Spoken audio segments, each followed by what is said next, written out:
Welcome back, everybody, to another episode of the AmandaFest Podcast, where our mission is simple. It is to inspire and empower you to take aligned action towards your dream life, whatever that looks like for you.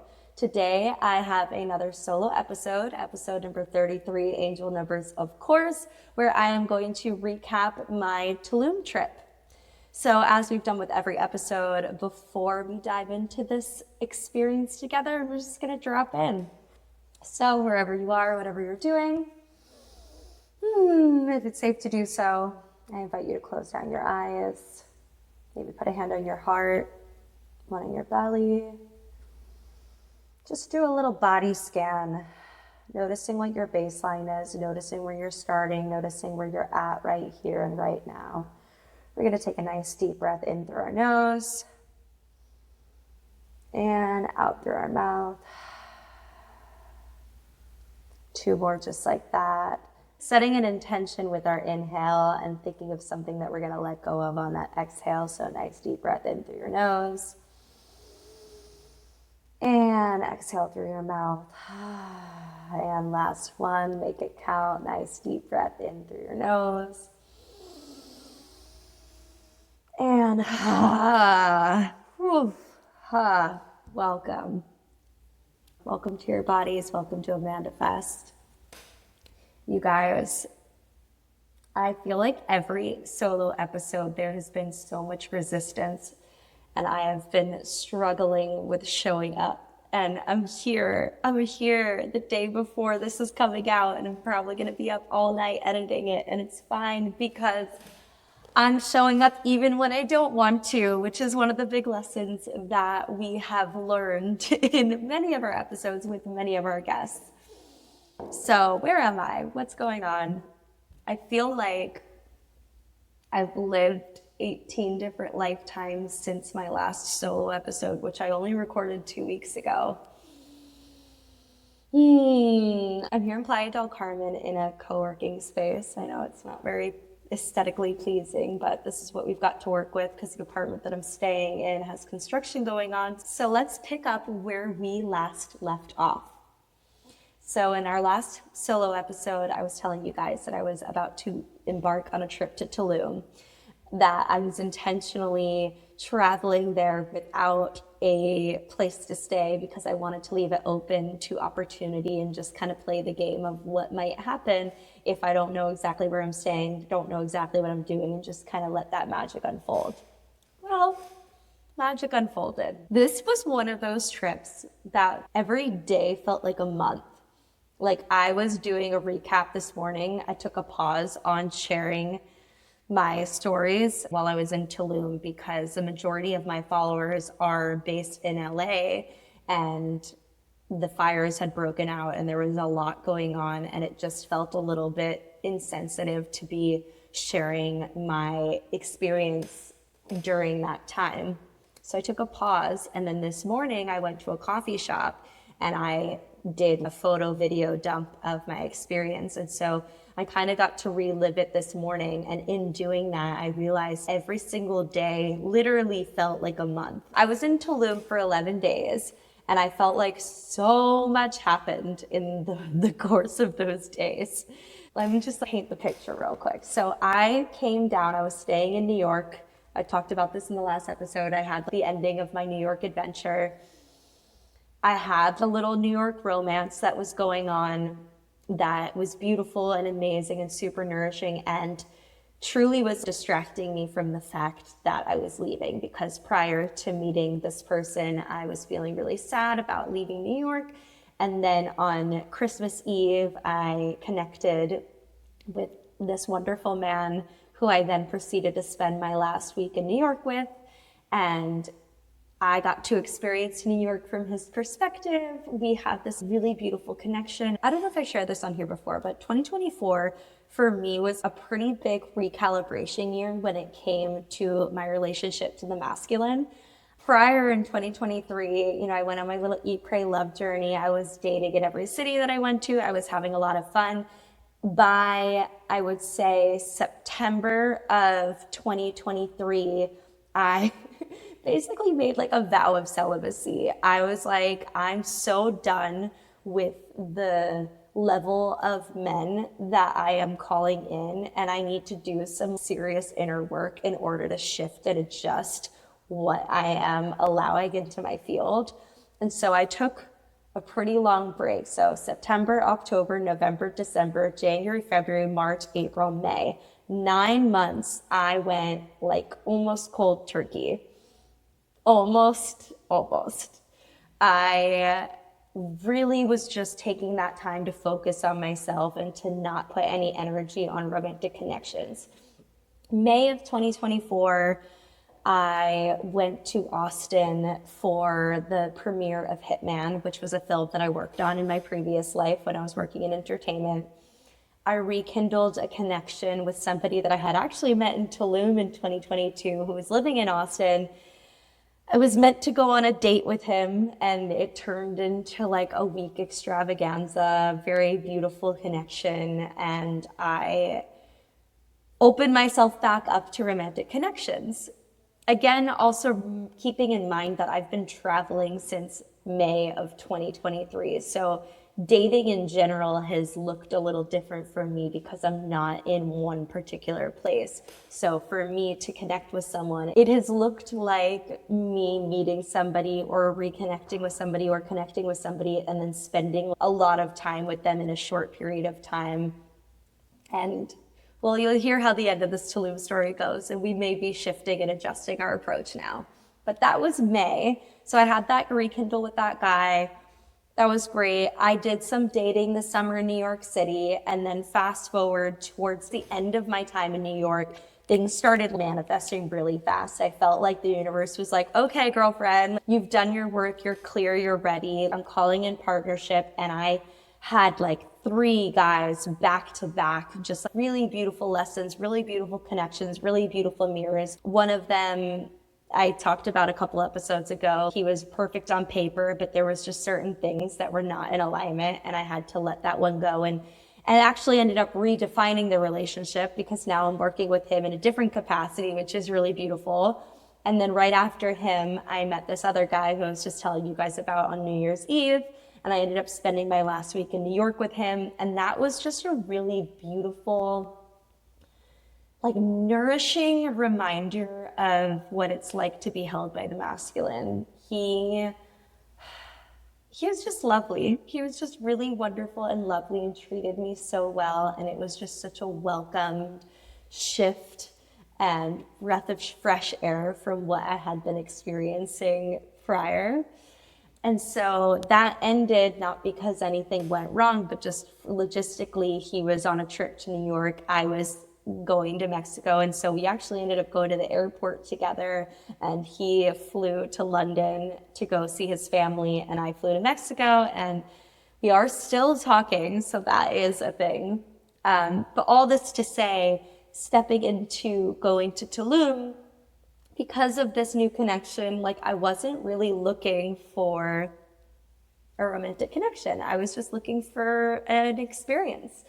And I did have a conversation with this guy that I connected with in New York because we were still talking, even though now we're international and we don't know when we're gonna see each other again.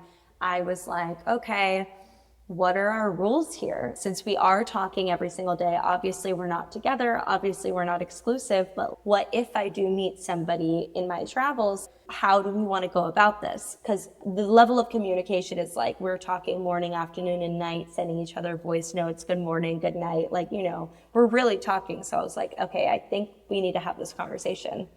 And so I proposed to him. I said, what would you prefer? Is it a don't ask, don't tell situation? What are you desiring?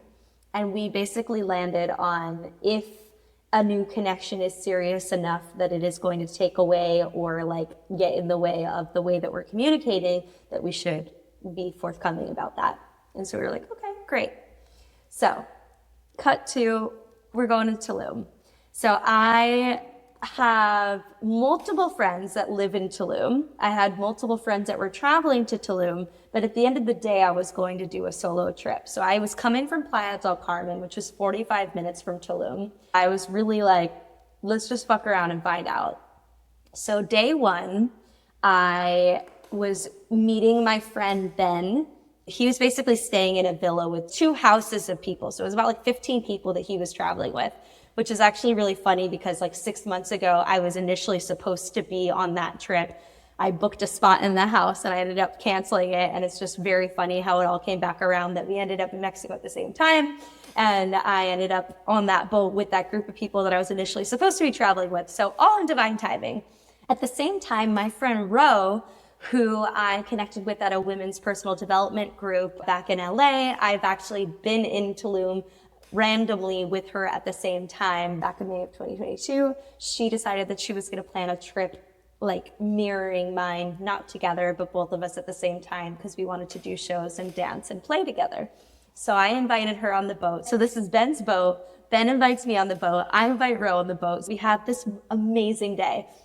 I had told Ro, I was like, listen, I only know one person that's going to be on this boat. So like, I'm not sure what the vibe is going to be. The vibes were fucking vibing. Ben's friends were incredible. We had such a good time. The water was so crystal clear and blue and beautiful. There was music, there was dancing. Whoever was DJing was fucking crushing it. It was just like epic house music the whole way there. We docked. We had this amazing spread of food at one point. We got to jump in the water. I did stand-up paddleboarding for a minute. It was just great. Really fun day. Great way to start the Tulum adventure. So after that, most of the people on the boat did a shuttle back to Tulum. Ro had a driver, so I hopped in the car with her. We went back to her hotel. We had this whole itinerary of shows and music that we were desiring to see this week, but as I've talked about before, it's the menu, right? So I have this whole menu of all the things that I thought that I was going to do, that I thought that I was going to see. Spoiler alert, it shifted. Our initial plan was we're going to do the boat day on the 5th, and then after the boat day at Playa Papaya Project, Jan Blomqvist and Guy Gerber were playing, so that was on the menu. Then we were going to have a rest day. January 7th, we had Bedouin and Who Made Who on the menu. Then on the 8th, we were going to go to Bob Moses. Then on the 9th, we were going to see Solomon. Then on the 10th, we were going to go to Kind Music. Then on the 11th, we were going to go to an ecstatic dance. On the 11th, also that evening, we were potentially going to do Day Zero. And then on the 12th, we're going to do Monolink, Adriatic, and Blondish. So this was the menu. This is what I thought was going to happen. What ended up happening was very different. So after the boat, I go back with Ro. We go back to her hotel. We order in room service, and then we're like, cool, let's take a nap. I had set my alarm for 11:30 p.m. to wake up to party. I thought that Jan Blomqvist was not going to go on until midnight, but unfortunately, when we woke up, I realized that we had missed his set, that he went on at like 10 or 10:30. So already plans are shifting, plans were changing. So the nice thing was that Ro was staying at Playa Papaya Project, so we literally could wake up from our nap, walk 10 feet, and we were already at the venue. So that was great. Ben also decided to join us that night. So it was me, Ro, and Ben. We were there for all of Guy Gerber's set. We met up. We went like straight to the front, and I'm not even kidding you. We posted up in this spot, and Ro and Ben were kind of in and out, moving around. I straight up planted my roots and danced in the same spot for 3 hours straight. I was like, I'm here. Let's fucking go Tulum. I had the best night. Like, the vibes were vibing. I was just so in my Amanda element era. Me and the DJ locked in, dancing. It was very interesting kind of noticing the crowd. There were some people that were a little too drunk that were like, I feel very sensitive in crowds like that where I can really energetically feel other people's like shit. And so there was a couple moments where I was kind of like, But overall, it was amazing. I stayed in my own energy. At the end, this guy came up and started dancing with me, and he like fully matched my energy. We had the best fucking time. That night was amazing. So meanwhile, backing it up a little bit, I arrived to the boat with all of my shit for the week, being like, hey, I don't know where I'm sleeping tonight.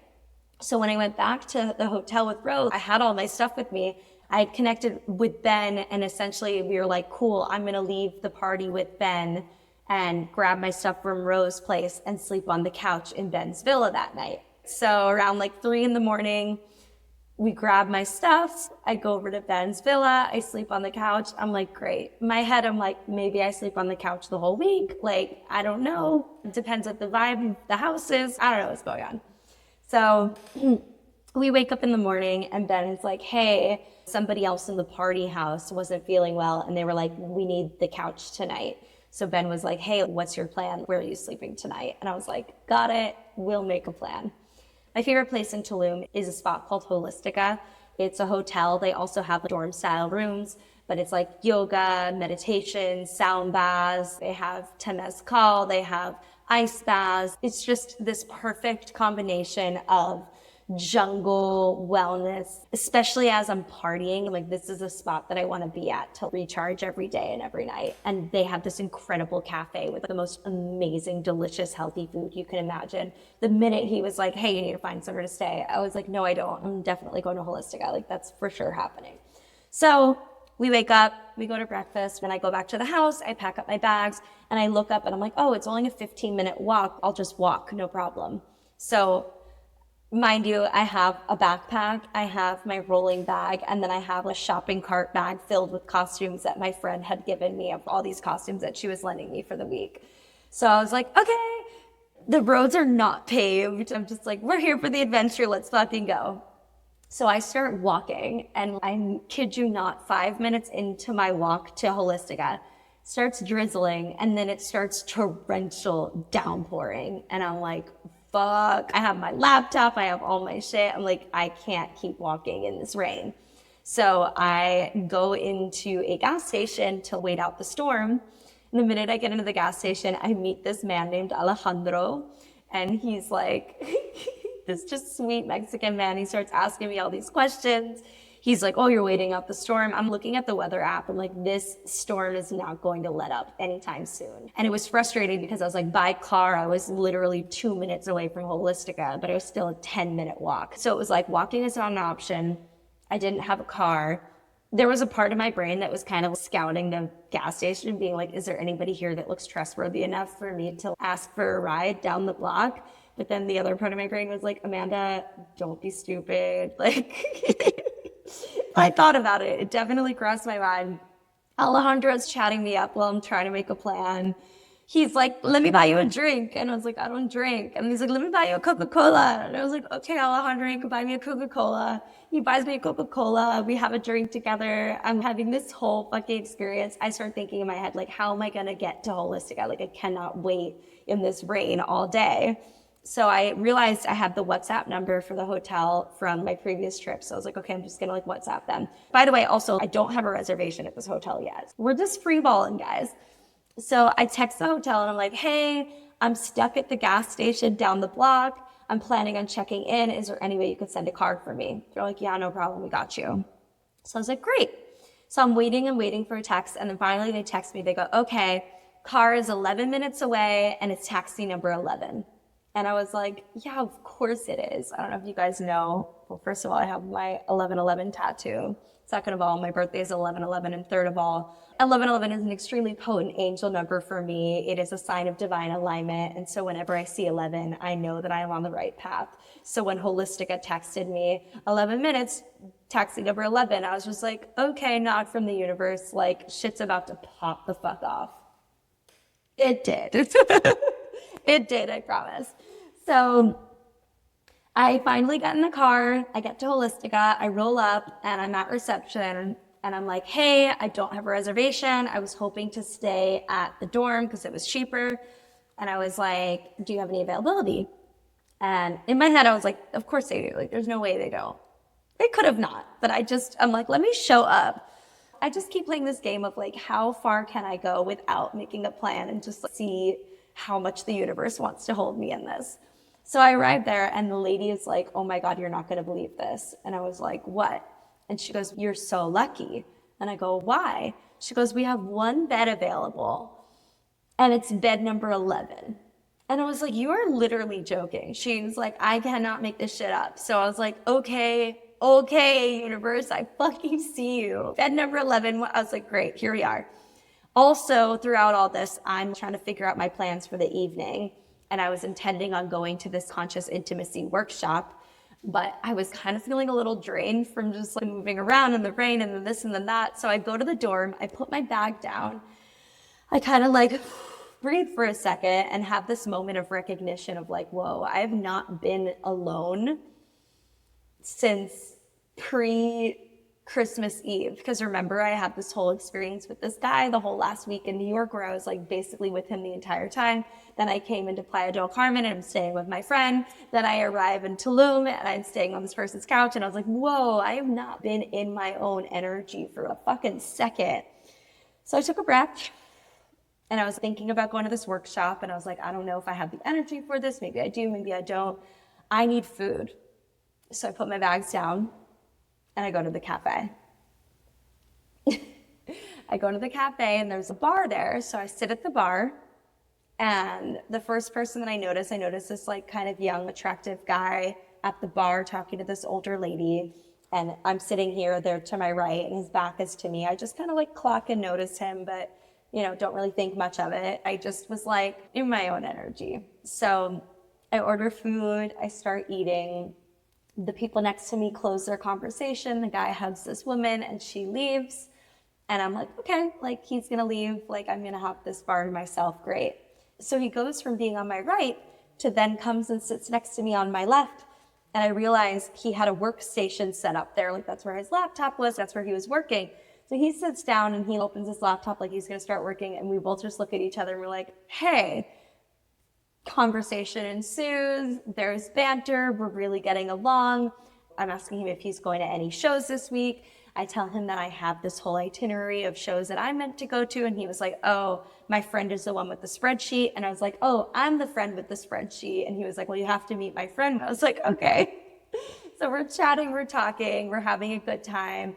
And I finish eating. I'm like, well, I was planning on going to this workshop this evening, but I clearly have missed it already. So like, I'm available. What are you doing tonight? And we both kind of at the same time were like, so are we going to go on an adventure or what? Like, what's the plan here? I think I was the one that actually said it, but he was like, oh, I was just about to say that. So I was like, cool, what are you thinking? So he was like, well, my housemate is finishing up work soon. We're staying in a villa, like walking distance right down the way. Why don't you come back with me? We'll touch base with him and we'll come up with a plan for tonight. And I was like, great, sounds good. So also I'm like, yeah, strange man, I'll come back to your secluded villa with you and another man by myself. Sure, this sounds like a great idea. I trust my intuition, you guys. I know that I'm safe no matter what, and this felt like a good choice. Oh, and by the way, backing up just a little bit, I had only booked 2 nights at this hostel because there was a part of me in my mind that was like, I want to leave myself open to opportunity. I don't know who I'm going to meet. Like, I don't know what's going to unfold. I just want to be available for whatever the universe has in store for me. So cut to, I meet this guy. He's like, come back to my villa with me to come meet my friend. And I was like, great. I walk into the villa, and I'm not even kidding you, I felt like I was walking onto the set of a fucking Netflix dating show. I walk into the space, you open up the door, and it's all glass windows, and you could see the pool from the front door. And we walk in, and you see the pool, and there's just this shirtless man doing pull-ups on the stairs over the pool. Like, it looks totally staged and ridiculous. I was like, what literally am I walking into right now? And his friend's like, oh, hey, sorry, I'm just finishing up my workout. And I was like, oh, hi, like, nice to meet you. Are you the friend with the spreadsheet? And he was like, I am. And so obviously we started talking about shows, and he was like, no, I have a real spreadsheet. And I was like, no, I know, like, whip it out. Let's see it. I'll show you mine if you show me yours. Let's go.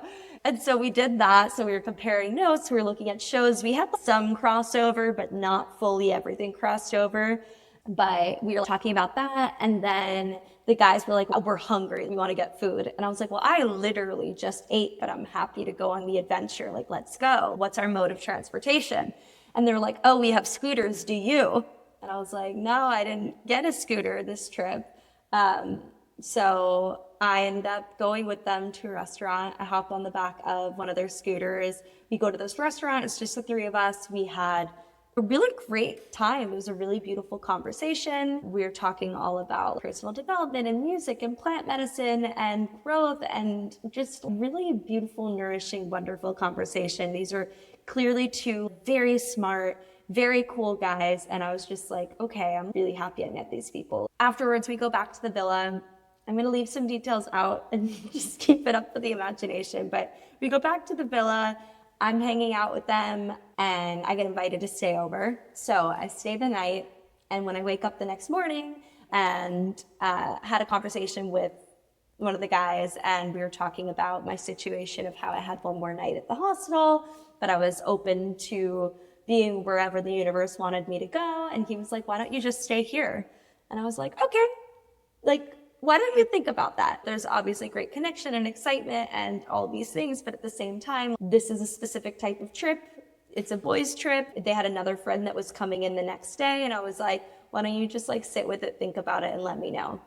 So I go back to my hostel. I had plans that night to go to a show. They had plans to go to something else. So we were like, let's divide and, regroup later. I received a text message because I was like, hey, no pressure either way, but I need to know if I'm checking out of my hostel or if I'm going to extend tomorrow morning. Let me know what the vibe is. And I got a message saying like, hey, we would love for you to come stay in the house with us. It would be great to have you. So I was like, okay, great. That sounds awesome. So I check out of the hostel. I end up moving into the villa. It sounds like a fucking Netflix show, I swear. But I end up moving into the villa with these 3 amazing guys. Again, like super smart, really cool, very conscious, loves music, parties the same way that I do. Just really definitely hit the jackpot in terms of like-minded connections. We're going to back it up before I move into the villa. We're going to back it up to, so after I stayed that first night, I went back to the hostel and I had this night planned where I was going to go see Who Made Who and Bedouin at Zamna. I was supposed to meet up with my friend Ro for that show, but she wasn't feeling well, so it was going to turn into a solo adventure. And I was like, sick, let's fucking go. So I did my pre-party ritual. I took a fat nap before, woke up just before the show, got a car, went to Zamna. I got like front row and center, posted up in front of the stage before the set that I was going to see. And then after the set was supposed to already start, I realized they weren't on. And I realized I was at the wrong stage. And so I was like, fuck. I was like pissed because I had gotten a really good spot waiting for the artist that I wanted to see. And then I was like, okay, fine. So I ended up going to another stage, and there was actually a guy that was in the crowd with me at the time who was like, wait, Who Made Who is playing in this venue? And I was like, yeah, it's just at a different stage. And he was like, no fucking way. And so I ended up adopting someone, and he came with me to the other stage. We ended up getting front row again, and it was amazing. Incredible set. Saw Who Made Who. Missed part of their set, but got enough of it. And then I saw Bedouin. They were playing till sunrise, but I was like, you know what? This is a marathon, not a sprint. I am going to call it tonight because I have so many other shows that I'm going to be seeing. I need to get some rest. So I ended up going home. And then that's when I got the message from this guy saying, hey, you don't need to extend your stay at the hostel tomorrow. Instead of checking out, I'll help you move your bags over and you should come stay with us. So I was like, amazing, great. Like, it's this amazing villa. It's right by Holistica, which meant that I was able to go there every single day to work, to eat, to do yoga. So it was like best of both worlds. So the next morning, before I moved into the villa, I made it for a 9 a.m. yoga class. I just love being able to balance party and play and just having this really beautiful balance of like best of both worlds. So after the yoga class, I moved my stuff over to the villa. This was actually a work day. I forgot to mention this. On top of all of this, I was still working like normal working hours during the day. So it would be like working hours during the day, party at night, yoga. We're balancing all of it. So I moved my stuff over, and then that evening, all of the guys in the house and my friend Ro, we decided to go out for a really nice dinner. So we went to this place called Arca, which was unbelievable. And I had bone marrow for the very first time, which was so fucking good. This restaurant was literally maybe one of the best meals I've ever had in my life. Every single dish was just so flavorful and delicious and juicy and incredible. And I was just like, oh my fucking God, this is amazing.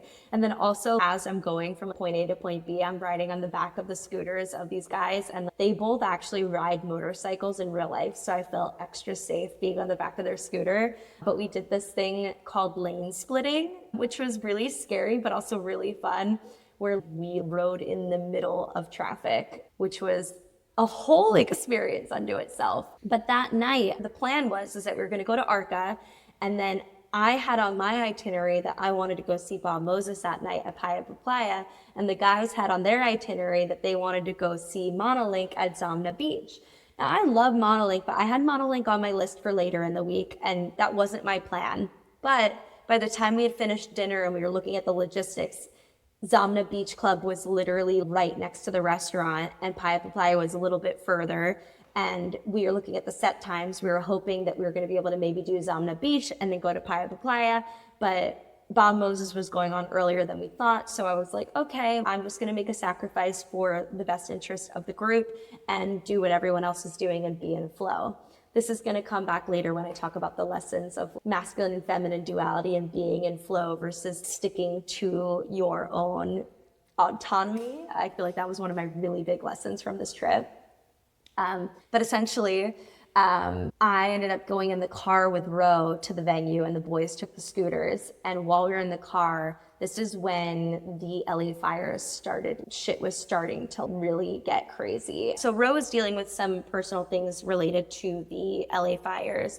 And I'm now stepping into the venue trying to figure out, like, how can I support you? What do you need? Obviously, this party's not a priority. I want to be there for you. She did a really good job of dealing with her shit, but still wanted to come in and have fun. So I was like, okay, amazing. So we went in. My other group of friends, the people from the boat, Ben and all of his friends, they were all there on one section. These new friends, the boys that I'm staying with now, they're on the other side of the party. And then I have Ro, and then there's me. So we get into the venue, we go with the boys to find where they were, we find their spot, we're like, hey, we're gonna go visit our other friends. We go to the other side of the party and go and visit our other friends. And then I was like feeling really torn of who I should spend time with. I decided to go back to my new friends that I was staying with, and Ro comes with me, and then she decided that things were a little bit too intense and she was gonna go home and deal with her stuff. So Ro leaves, so now it's me and these boys. It was Monolink. We had a really great time. I was really fucking tired, so it was kind of a little bit of like zombie party moment. But obviously Monolink is incredible, so it was still pretty good. And we left at a pretty decent hour. So I wake up the next morning and I find out that Ro is going back to California to go deal with the things that she needs to deal with. So that was a little bit of a pivot because obviously her and I had a lot of plans to go to all these different shows together. And now that she was going to be leaving, that was going to shift a lot of dynamics, and we'll see how that all plays out. Obviously I was like, I love you, go deal with your stuff. Like, partying in Tulum is not a priority when there's fucking massive things happening at home. Let me know how I can support you. I love you. So she left Tulum. So now I'm like really on my own, but also now kind of have been adopted by this whole new group of people. The rest of the trip kind of takes a little bit of a turn. Now I've morphed into this new group of people and I'm having a great time, but it's just not necessarily the trip that I had intended. And so there's this really interesting thought of masculine versus feminine duality, of the masculine element of structures and plans and containers and holding to these certain logistics. And then there's the feminine flow of like, whatever happens, I'm here, I'm open. I think that there was definitely some miscommunication with the group that I was with, because I think that initially when I was invited to come stay at the house, there was an expectation that, you know, they had seen my itinerary, they knew that I was doing all these different things. And so there was a thought that I was going to be kind of in and out and not there all the time. And then the dynamic shifted pretty quickly when my other plans kind of fell through. And there wasn't very good communication around like what the expectation was, because it felt like every time there was something happening in the house, it was like, oh, we're all doing this, we're all doing that, come here, come there. But again, it was initially supposed to be this kind of boys trip that I somehow accidentally infiltrated. And then there was definitely some like dissonance and push and pull and discomfort around like how much is too much in terms of being involved or not being involved. And it kind of came to a point after a couple of days. We had a couple of days of work. We had some breakfast, some dinners. We all ended up going out to Kind Music, which was a whole fucking experience. But essentially the next day after that, there was a conversation around this dynamic isn't necessarily working anymore, and so there needs to be a shift. And so I decided mutually, let's allow this trip to go back to being what it was and let you boys do your thing. And I left the villa. It all sounds so dramatic, but it was really, there was a very interesting lesson in that flow, that masculine versus feminine duality of like, for me, I was going into the situation being super open and in flow and just trying to be accommodating to the group. There were all these things that I really wanted to do throughout the week. Like I had my ecstatic dance, I had a pregame I wanted to go to, I had all these events and things that I was desiring to do. And I kept adjusting and shifting my schedule to accommodate the group. Whereas from the group's perspective, their desire was like, hey, we want to do our own things and it feels like you're always around. And I was like, okay, there could have been some better communication here, because had that been communicated more clearly, I would have been able to then do more of my own things.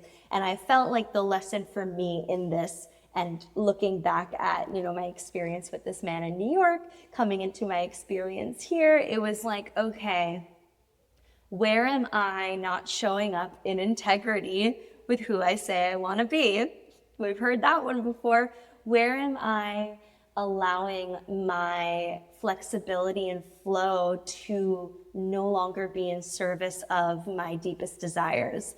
And I was finding, I think probably because I took such a long break from connecting with the masculine and now I'm back in masculine energy, I was like, how can I be as accommodating as possible? How can I make it as easy as possible for me to be around? How can I do what the group wants to do? Whereas there's this independent, fiery piece of me that's like, no, I want to do my thing.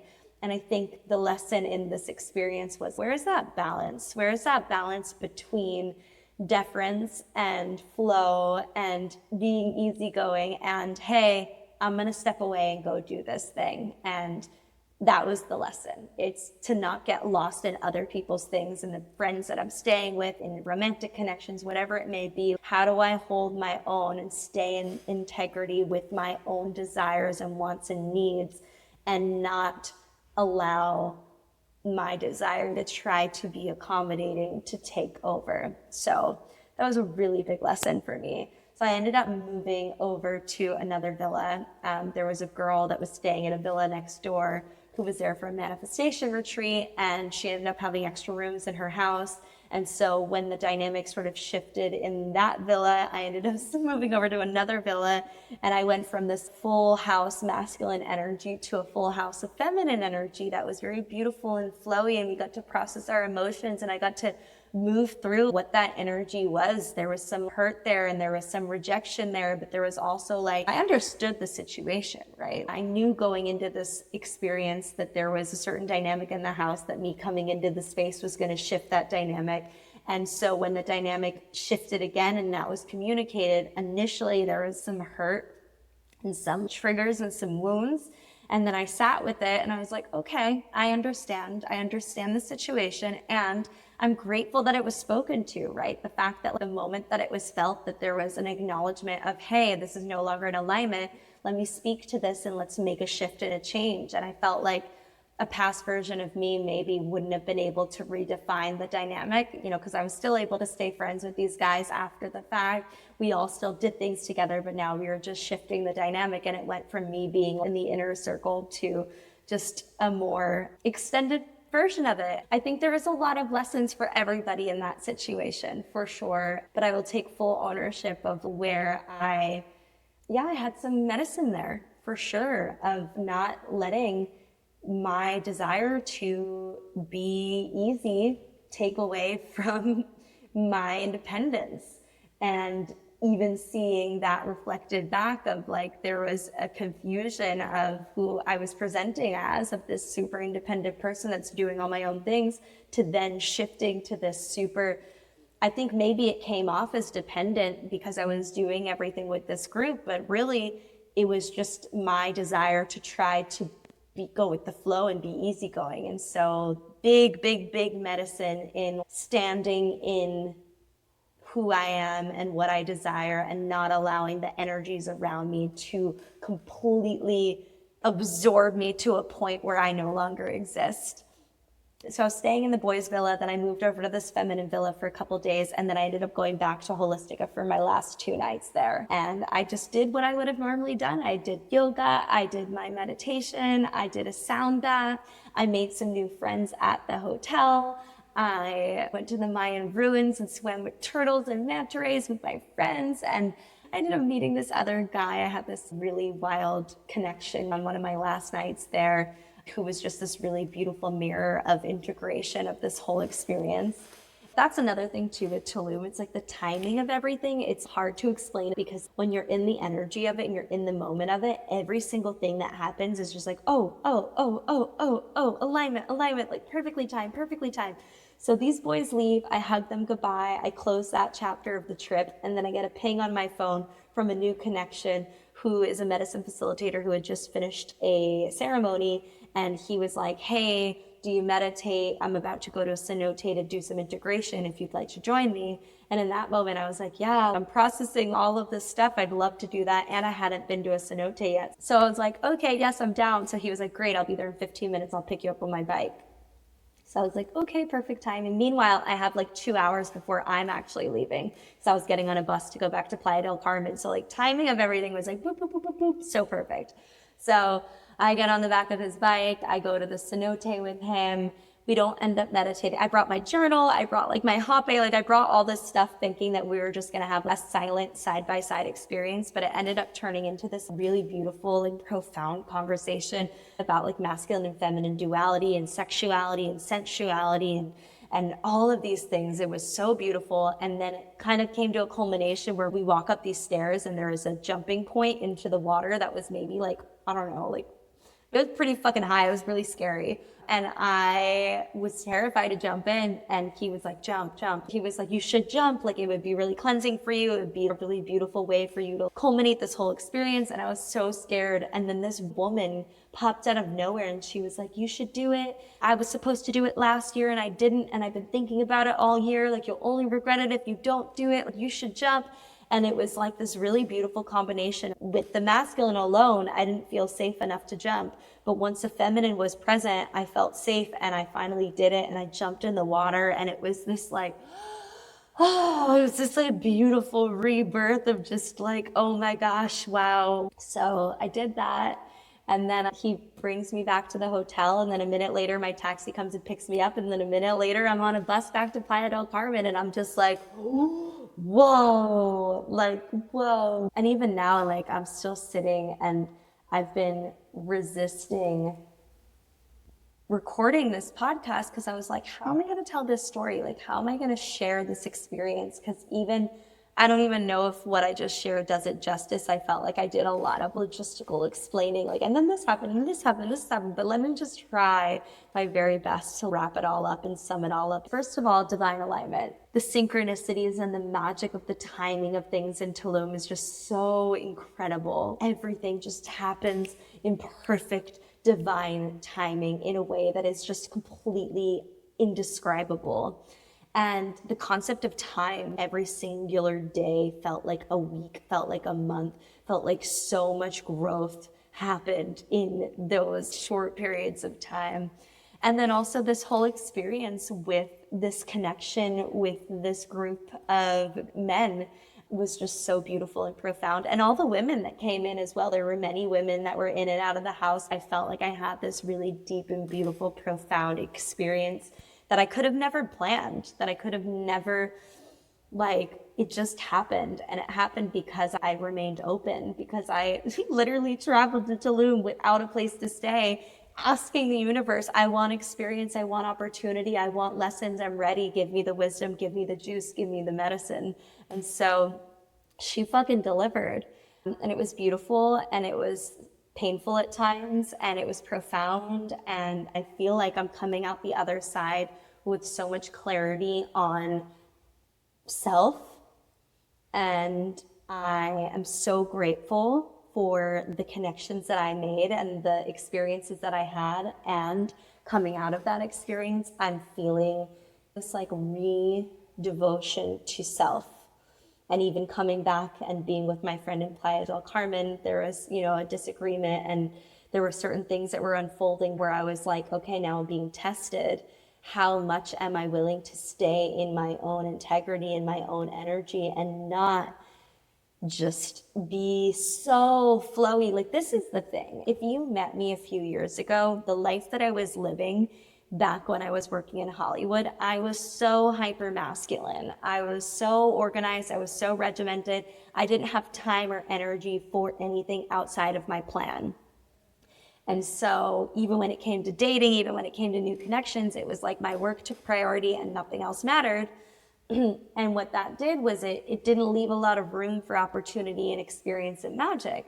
Now I'm in this place where I'm in full flow with my work. I'm not on a particular schedule. I'm really open. I'm almost too in the feminine flow energy. And the lesson that I felt like Tulum was giving me was find the middle ground. Find the middle ground of holding true to your plan and your desires and your structure while remaining open to the flow. And I think especially when it comes to connection, whether it be platonic or romantic or whatever it is, but particularly in people that I'm staying with whose energies I am like inside of, remaining autonomous, remaining within my own energy and not allowing myself to get lost in the energy of others by means of trying to be accommodating, trying to make things easier for people, because at the end of the day, I'm losing myself in doing that. So this was all really beautiful medicine for me, like super profound, really incredible. And just, yeah, I'm tired. I'm really tired. I'm here back in Playa del Carmen, and I'm like desiring to connect with community while also feeling super behind in my work, and really just coming back to center, coming back to that flow, allowing integration, allowing myself to process what felt like months of like experiences and connections and opportunities to just really sink in and just absorb the juice and the wisdom of that. So I'm going to leave it at that.